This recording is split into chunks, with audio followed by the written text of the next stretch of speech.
종합제TV 시청자 여러분 안녕하십니까. 2019년 10월 2일 오전 11시입니다. 내일 10월 3일 대한민국 역사가 전환점에 서게 될 것입니다.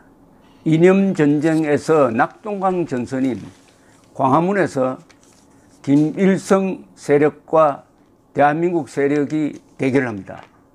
김일성, 김정일, 김정은 그리고 김정은을 위해서 대한민국의 안전, 국민의 생명권을 그리고 국군의 전투력을 포기하고 있는 문재인 정권을 상대로 대한민국 국민이 골기하는 날입니다. 그럴 수 있는 사람은 다 나와야 합니다. 휠체어 타고도 나오시는 분이 있고 종합제TV 구독자 한 분은 최근 암 수술을 받았는데 나오겠다고 비장한 글을 남겼습니다. 왜 나와야 하느냐? 살기 위해서 나와야 합니다. 자유를 지킨다는 것은 생명을 지킨다는 뜻과 마찬가지입니다. 오늘 조선일보 일면과 사설면이 우리가 왜 광화문으로 나와야 하느냐를 잘 보여주고 있습니다. 일면에 이런 기사가 실렸어요. 풍계리 출신 탈북민 몸에서 치사량 수준 방사능이 검출됐답니다. 북한이 6차례 핵실험을 한 풍계리 근방에 살다가 탈북한 사람들을 조사를 했더니 10명을 대상으로 조사했는데 5명의 피폭 흔적이, 방사능 피폭 흔적이 염색체 이상의 판단 기준인 250mSv를 초과했다고 합니다. 48살 여성의 경우에는 발암 확률 급증에 해당하는 1386mSv가 검출됐다는 겁니다. 자, 이거는 세계적 뉴스입니다. 이것을 정부가 파악하고도 국민들에게 알리지 않고 북한 정권에 항의하지 않고 세계에 보고하지 않는 것은 이건 범죄적 은폐입니다. 누굴 위해서 이렇게 했겠습니까? 지금 후쿠시마 원전 문제를 우리 정부가 계속 제공을 하고 있는데 후쿠시마에서의 방사능 검출량은 서울하고 같아요. 그건 전혀 문제가 되지 않습니다. 그런데 바로 한반도에서 이루어지는 후쿠시마 원전보다 훨씬 더 가까운 데서 이루어지는 이런 살인적 방사능 누출에 대해서 그리고 피폭에 대해서 침묵했다고 한다면은 이것은 김정은을 위해서 북한 주민과 위험에 노출된 한국인의 생명을 포기하고 있다는 거죠. 이건 범죄입니다. 그러니까 내일 이 10월 3일 국민대회를 맨 처음 제기했던 정광훈 목사 주도의 10월 3일 오후 12시 문재인 하야 광화문 이승만 광장에서 모이자는 이 광고 문구에 나오는 이 말, 미친 자에게 운전대를 맡길 수 없다. 미친 자에게 운전대를 맡길 수 없다 하는 것이 이게 농담이 아니고 바로 대한민국에서 벌어지고 있습니다. 이 미친 자가 누군지를 너무나 잘 아시겠죠? 그렇다면은 내일 나와야 합니다. 그럴 수 있는 사람은 다 나와야 합니다. 그리고 자유가 살아있을 때 지켜야 합니다. 아직 자유가 살아있습니다. 집회 시위의 자유, 언론의 자유, 그리고 문재인을 비판할 수 있는 자유. 그러나 이 자유가 싸우지 않으면 서서히 줄어들게 될 것입니다. 나중에는 없어질 단계까지도 갈 수가 있습니다. 흔히 이런 이야기 합니다. 민주주의 국가에서 그런 일이 있을 수 있느냐? 선거로 뽑힌 정권인데 히틀러도 쿠데타를 통해서 정권을 잡은 사람이 아닙니다. 1933년에 선거를 통해서 정권을 잡았어요. 그리고 합법적 방법으로 전체주의 체제를 완성해 갑니다. 거기에 중요한 수단이 선동이었어요. 선동. 문재인 정권은 선동 정권입니다. 거짓말을 밥 먹듯이 합니다. 그러면서도 진실을 말하는 사람들을 가짜뉴스라고 뒤집어 씌웁니다. 따라서 아직 대한민국은 자유가 있습니다. 자유가 살아 있을 때 그 자유를 무기로 삼아서 자유를 지켜야 합니다. 홍콩이 잘 보여주고 있습니다. 홍콩은 지금 자유가 줄어들고 있습니다. 전체주의 체제 밑으로 들어갔으니까. 그러니까 아직 남은 자유가 있을 때 홍콩 사람들이 열심히 잘 싸우고 있습니다. 그리고 상당한 성과를 거두고 있습니다. 내일 무엇을 부르짖을 것이냐 하는 것은 이 주최 측에서는 조국은 구속하고 문재인은 물러나라 라는 구호를 정했다고 합니다.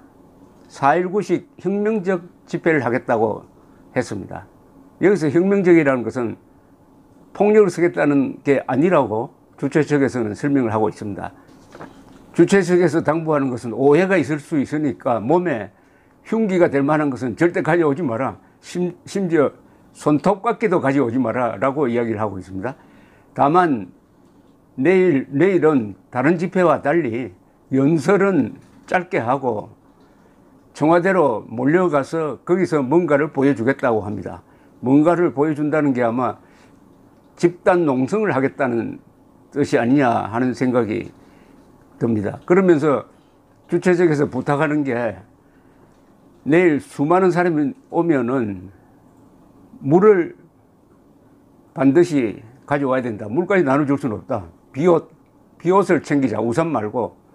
내일 새벽에 전남 지방에 태풍이 상륙하고 낮에는 서울 남쪽으로 해서 동해로 빠져나가니까 큰 바람이나 폭우는 없을 것으로 기대합니다만은, 그리고 태극기도 나눠줄 수가 없을 겁니다. 이렇게 많은 사람이 오는데 집집마다 태극기를 그려오든지 어디서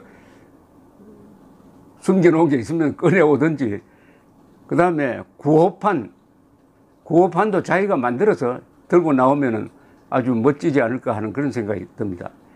이 친구들끼리 또는 동창회, 낚시회, 등산회 뭐 이런 그룹끼리 오는 경우가 많습니다. 그때는 깃발을 하나 들고 나오는 게 아주 멋있게 보였습니다. 깃발, 태극기. 단 촛불 시위는 할 리가 없으니까 촛불은 들고 나올 필요가 없습니다. 그리고 이 주최 측의 이야기는 반드시 경찰관에게 존중을 표시해야 된다. 경찰관하고 싸우면 안 된다. 이 신신당부를 하고 있었습니다. 그리고 때리면 맞아야 한다. 뭐 때릴 이유 없겠지만 어쨌든 내일 이 집회는 역사적인 의미를 갖고 있다고 생각을 합니다. 자유를 지키느냐 아니면 자유를 팔아넘기느냐의 싸움입니다. 자유라는 것은 이 세상에서 생명 다음으로 소중한 겁니다. 아니, 생명 그 자체죠. 자유 없는 생명은 그게 생명이 아닙니다. 돌이 자유가 없죠.